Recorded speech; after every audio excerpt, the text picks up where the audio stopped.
कलयुग में आज भी इन 5 जगहों पर भगवान हनुमान मौजूद हैं। शास्त्रों और वेदों में भगवान हनुमान को कलयुग का देवता बताया गया है। कहा जाता है कि जो भक्त सच्ची श्रद्धा से हनुमान जी की पूजा करेगा उसे भगवान जरूर दर्शन देंगे। इसीलिए इन्हें कलयुग का जीवित या जागृत देवता कहा गया है। तुलसीदास जी ने भी कलयुग में भगवान हनुमान की मौजूदगी का जिक्र किया है। तुलसीदास जी को हनुमान जी की कृपा से ही भगवान राम और लक्ष्मण जी के दर्शन प्राप्त हुए थे। कहा जाता है कि आज कलयुग में भी इन 5 जगहों पर भगवान हनुमान मौजूद है। गंधमादन पर्वत, इस पर्वत पर कलयुग में भगवान हनुमान का निवास है। इसके कई प्रमाण कई जगहों पर मिलते हैं। कहा जाता है कि कई साधु संतों ने भी इसी स्थान पर तपस्या कर हनुमान जी के दर्शन प्राप्त किए। महर्षि कश्यप ने भी इसी पर्वत पर तपस्या की थी। यह पर्वत कैलाश पर्वत के उत्तर में स्थित है। भगवान राम से अमर होने का वरदान प्राप्त कर हनुमान जी ने इसी पर्वत को अपना निवास स्थान चुना। किष्किंधा अंजनी पर्वत, इस पर्वत का उल्लेख रामायण में मिलता है। कर्नाटक के कोप्पल और बेल्लारी जिले के पास किष्किंधा क्षेत्र में इसी पर्वत पर माता अंजनी ने तपस्या की थी। भगवान राम और हनुमान जी की मुलाकात भी इसी पर्वत पर हुई थी। कहा जाता है कि कलयुग में भी इस पर्वत पर हनुमान जी निवास करते हैं। रामायण पाठ, शास्त्रों में कहा गया है कि जहाँ भी रामायण का पाठ होगा वहाँ किसी न किसी रूप में भगवान हनुमान जरूर उपस्थित रहेंगे। इसीलिए कई बार ऐसा देखा जाता है कि जहाँ रामायण का पाठ होता है वहाँ वानर आ जाते हैं। नीम करोली बाबा, बाबा नीम करोली के भक्त उन्हें साक्षात हनुमान जी का ही अवतार मानते हैं।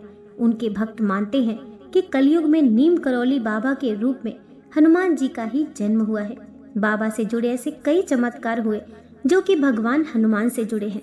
राम भक्त, भगवान हनुमान केवल अपने भक्तों से नहीं बल्कि राम भक्त के मन में भी बसते हैं। रामायण में उल्लेख मिलता है कि जब भगवान राम पृथ्वी लोक का परित्याग कर रहे थे तब उनके साथ भक्त हनुमान भी जाना चाहते थे, लेकिन राम जी ने कहा जब कलयुग का समय आएगा और धर्म का खात्मा हो रहा होगा तब जो राम भक्त होंगे तुम उनके दिलों में रहना। इसीलिए राम भक्तों के दिलों में सदा हनुमान जी विराजित होते हैं। हुई है वही जो राम रचि राखा, को करी तर्क बड़ा वही शाखा। हनुमान जी इस कलयुग के अंत तक अपने शरीर में ही रहेंगे। वे आज भी धरती पर विचरण करते हैं। वे कहाँ रहते हैं, कब कब व कहाँ कहाँ प्रकट होते हैं और उनके दर्शन कैसे और किस तरह किए जा सकते हैं, हम ये आपको बताएंगे, जिसे सुनकर आप सचमुच ही चौंक जाएंगे। चारों जुग प्रताप तुम्हारा, हे प्रसिद्ध जगत उजियारा।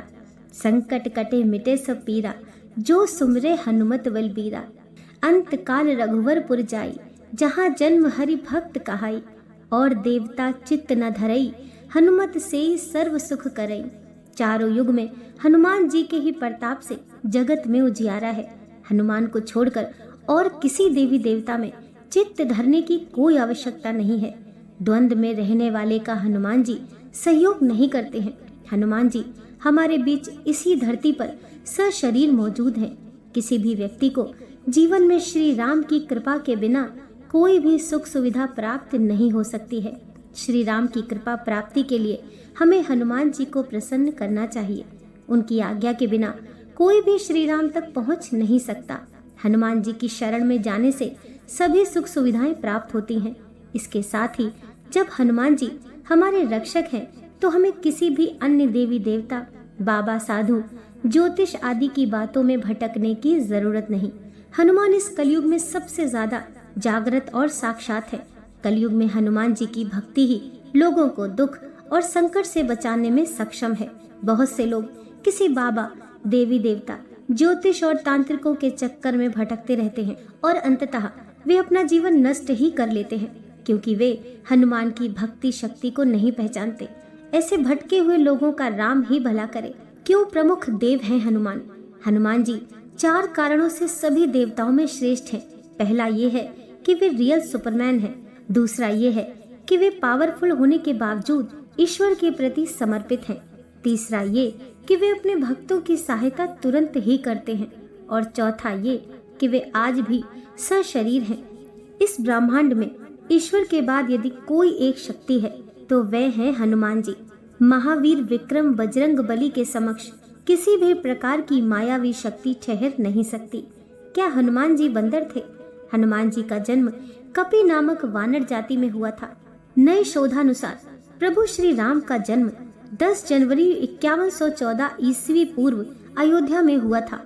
शोधकर्ता कहते हैं कि आज से 9 लाख वर्ष पूर्व एक ऐसी विलक्षण वानर जाति भारतवर्ष में विद्यमान थी जो आज से 15 से 12 हजार वर्ष पूर्व लुप्त होने लगी थी और अंततः लुप्त हो गई। इस जाति का नाम कपि था। हनुमान जी के संबंध में यह प्रश्न प्रायः सर्वत्र उठता है कि क्या हनुमान जी बंदर थे। इसके लिए कुछ लोग रामायण आदि ग्रंथों में लिखे हनुमान जी और उनके सजातीय बांधव सुग्रीव, अंगद आदि के नाम के साथ वानर, कपि, शाखामृग, प्लवंगम आदि विशेषण पढ़कर उनके बंदर प्रजाति का होने का उदाहरण देते हैं। वे ये भी कहते हैं कि उनकी पुच्छ, लांगूल, बाल्थी और लाम से लंका दहन का प्रत्यक्ष चमत्कार इसका प्रमाण है। ये भी कि उनकी सभी जगह सपुच्छ प्रतिमाएं देखकर उनके पशु या बंदर जैसा होना सिद्ध होता है। रामायण में वाल्मीकि जी ने जहां उन्हें विशिष्ट पंडित, राजनीति में धुरंधर और वीर शिरोमणि प्रकट किया है, वहीं उनको लोमेश और पुच्छधारी भी शतशः प्रमाणों में व्यक्त किया है। दरअसल आज से 9 लाख वर्ष पूर्व मानवों की एक ऐसी जाति थी जो मुख और पूंछ से वानर समान नजर आती थी, लेकिन उस जाति की बुद्धिमत्ता और शक्ति मानवों से कहीं ज्यादा थी। अब वह जाति भारत में तो दुर्भाग्यवश विनष्ट हो गई, परंतु बाली द्वीप में अब भी पुच्छधारी जंगली मनुष्यों का अस्तित्व विद्यमान है, जिनकी पूंछ प्रायः 6 इंच के लगभग अवशिष्ट रह गई है। ये सभी पुरातत्ववेता, अनुसंधायक एकमत से स्वीकार करते हैं कि पुराकालीन बहुत से प्राणियों की नस्ल अब सर्वथा समाप्त हो चुकी है। रामनवमी से जुड़ी हनुमान जी की कथा। रामनवमी पर यहाँ मंदिर से चले जाते हैं। हनुमान जी 200 साल से यह परंपरा चली आ रही है। इस परंपरा के पीछे खास मान्यता है कि रामनवमी पर श्री राम के जन्म के समय हनुमान जी प्रभु राम के समक्ष नहीं रहते और इसी वजह से हर वर्ष रामनवमी पर राम टेकरी मंदिर से हनुमान जी की शोभा यात्रा निकाली जाती है और श्री राम के जन्म के पश्चात हनुमान जी पुनः मंदिर में विराजमान हो जाते हैं। आस्था और परंपरा की बात करें तो इस दृष्टि से रतनपुर बेहद खास है। रामनवमी के अवसर पर रात में यहाँ करेहा पारा से निकाले जाने वाली हनुमान जी की पारंपरिक शोभा यात्रा खास महत्व रखती है। ये शोभा यात्रा लगभग 200 वर्षों से यूं ही हर साल निकाली जाती है। राम टेकरी राम पंचायतन मंदिर में स्थित हनुमान जी की चंदन काष्ठ से निर्मित मूर्ति को अष्टमी तिथि को करेहा पारा के लोगों के द्वारा यहाँ लाया जाता है, जिसके बाद करेहा पारा में विशेष पूजा अर्चना की जाती है। रामनवमी की रात को हनुमान जी की मूर्ति को पालकी में सजाकर शोभा यात्रा निकाली जाती है। इसको देखने के लिए सिर्फ शहर ही नहीं बल्कि आसपास के क्षेत्रों से भी बड़ी संख्या में लोग इकट्ठा होते हैं। पूरे करेहा पारा मोहल्ले के जिस मार्ग से ये यात्रा गुजरती है, वहाँ लोगों की आस्था देखते ही बनती है। तड़के 4 बजे ये शोभा यात्रा राम टेकरी राम मंदिर में समाप्त होती है। यहाँ हनुमान जी भगवान राम के दर्शन कर वहीं विराजित हो जाते हैं। इस परंपरा के पीछे खास मान्यता है कि रामनवमी पर श्री राम के जन्म के समय हनुमान जी प्रभु राम के समक्ष नहीं रहते।